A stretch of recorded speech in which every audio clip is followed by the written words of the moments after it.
नमस्कार, मैं नीलेश कुमार स्वागत करता हूं आप लोगों का बेसिक एजुकेशन सेंटर में। हम लोग पिछले क्लासेस में स्क्वायर रूट के कुछ प्रॉब्लम्स और सॉल्यूशंस को देखा था। जो लोग इस चैनल पर नए हैं प्लीज़ मेरे चैनल पर चले जाइए और पिछले लेसन्स को भी देखिए और मेरे चैनल को सब्सक्राइब कर दीजिए, बेल आइकन दबा दीजिए ताकि मेरे द्वारा जो इस प्रकार का इंपॉर्टेंट वीडियो बनाया जा रहा है वो सबसे पहले आप तक पहुँच सके। आइए देखते हैं प्रॉब्लम सॉल्यूशंस में। प्रॉब्लम है कि वह छोटी से छोटी संख्या ज्ञात करें जिससे 1470 में भाग दी जाए तो परिणाम एक पूर्ण वर्ग संख्या हो जाए। 1470 में वैसा छोटी से छोटी संख्या कौन सी होगी जिससे भाग देने पर परिणाम जो है वह पूर्ण वर्ग हो जाए। तो हम लोग सबसे पहले 1470 का गुणनखंड निकाल देंगे। गुणनखंड जब निकालेंगे इसका तो हो जाएगा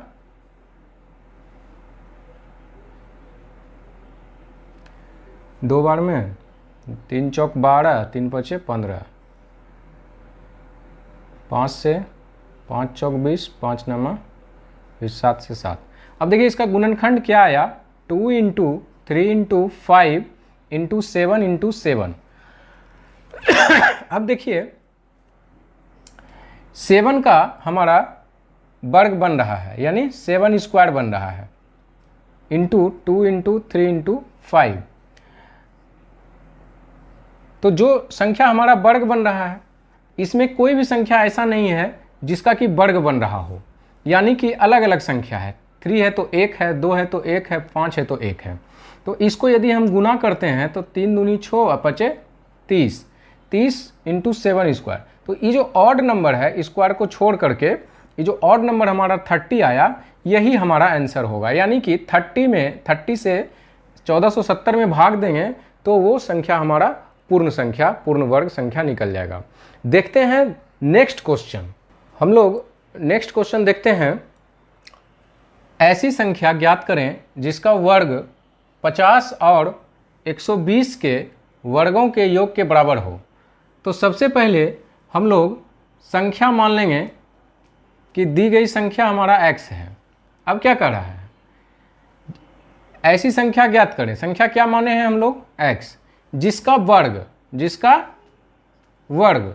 50 और 120 के वर्गों के योग के बराबर हो, यानी 50 का स्क्वायर प्लस 120 का स्क्वायर।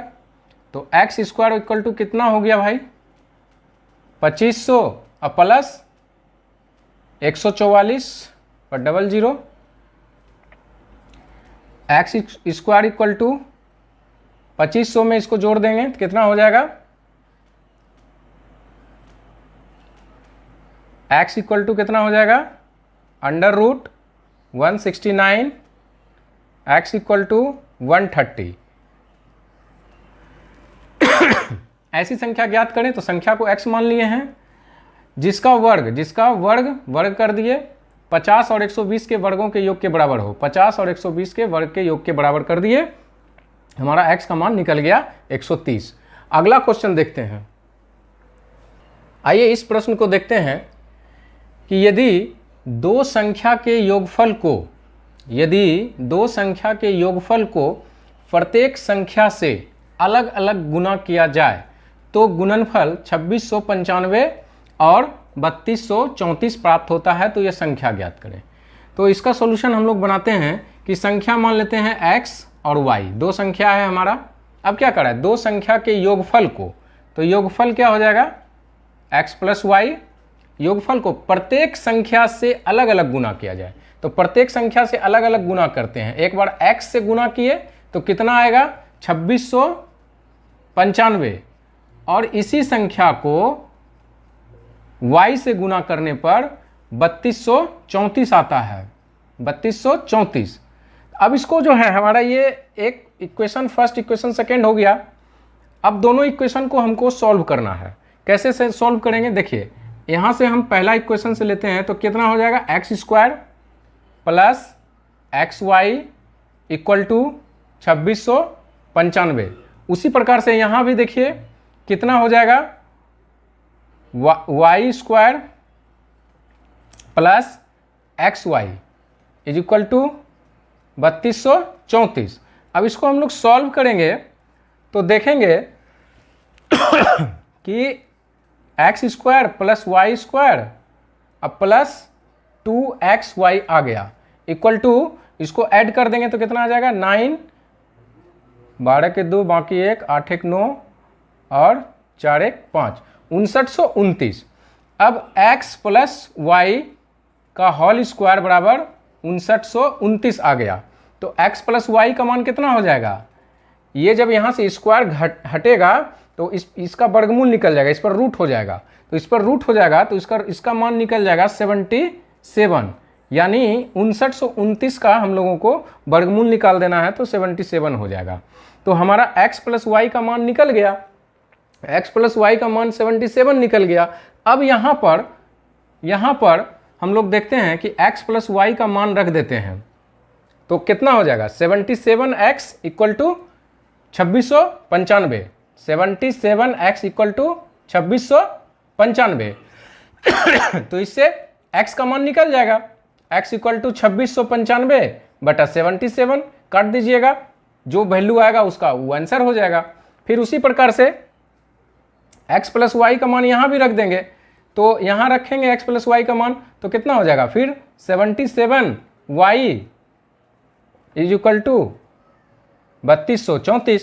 तो y इक्वल टू कितना हो जाएगा 3234 बटा 77, जो भी इसको काटने के बाद आंसर होगा, शायद इसको काटिएगा तो 42 बार में कटेगा, करके देख लेते हैं 70 गुना 42,